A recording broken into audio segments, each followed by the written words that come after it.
Making a video is a lot like cooking a meal, and it starts right here, not in the refrigerator, but in the mind.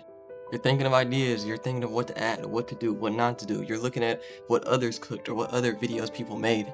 And to me, this is the hardest part. A lot of people get stuck in here because you can't think of an idea. But it's just like being hungry. You ask your girlfriend, oh, what do you want to eat? She's gonna be like, oh, I don't know. You pick for me. I don't know. Eventually, you're just gonna have to pick something. You gotta feed your hunger. So even if it isn't the best idea, it's better just to choose something and move forward with it.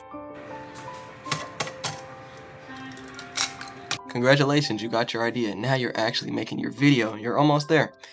In this step, there's plenty of revisions, plenty of going back and doing it, maybe even scrapping a whole video. This part of the video making process I like a lot. It shows the rawness of a video. That's especially what I try to keep in mind. Sometimes you'll hear me stutter, sometimes you'll hear me mess up words, but I like to keep it in because I like the rawness of just the video itself. Before editing, before messing with the audio or anything, I like it. That's just a part of me. Everyone makes videos differently, especially in this part. This is where more of you comes out, your personality. But the next step is my favorite part of it all, which is editing. Editing is like spreading jelly on toast. It's the finishing touches, but without it, something feels so plain. With editing, it's an art form, really. It makes even the most basic of videos, desktop, whatever, feel more alive. I love to edit. If you like my editing and all this, I go live. Check out my lives where I live edit if you want to pick up a thing or two. But after you edit, you're done. You make your thumbnail, you upload it, and then you see how everyone reacts to it.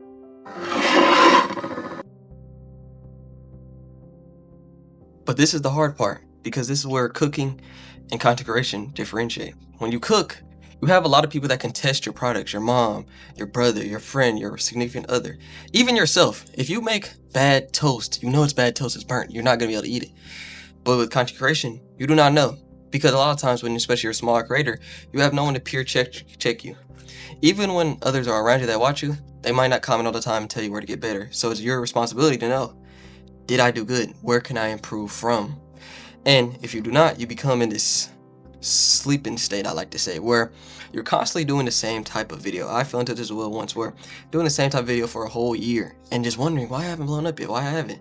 I never tried nothing new. I never cared to improve on my editing. Right? If you're making shit toast for a year straight, it doesn't matter what you're doing for a year straight, it's still shit toast.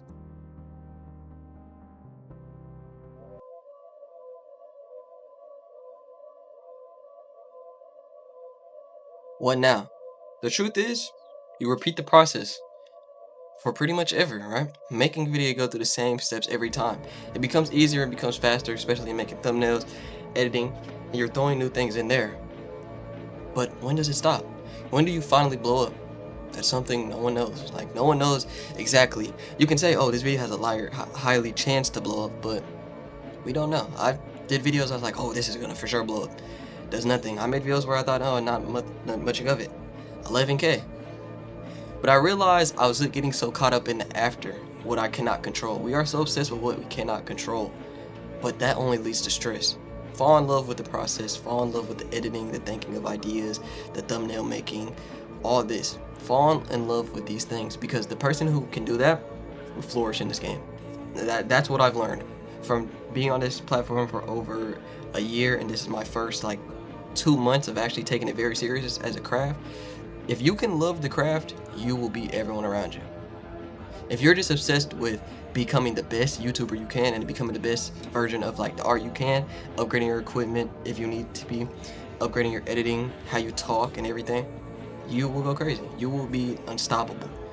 Me as well. Like, this YouTube thing has helped me a lot with speaking in public, you know, getting better in my words, because if you see my lives, a lot of it's one take, no script. It's just the ideas in my head, but I just saying them out.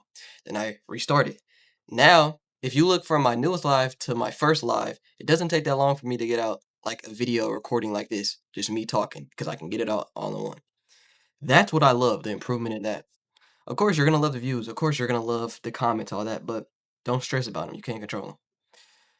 I love YouTube. It's something that's been in my life in every stage of my life. Whether it be I was playing with Legos, doing stop motions, whether it be I was into day trading, I was making videos about that, crypto, all that. Now it's more just like self improvement, but also philosophy type of final stage of life. And I've always loved this platform, and I will continue to. I love y'all. Peace. Oh, I lied. And if you are trying to figure out ideas and you really are stuck, watch the sleep maxing video. That's really good. I think I love it. Peace.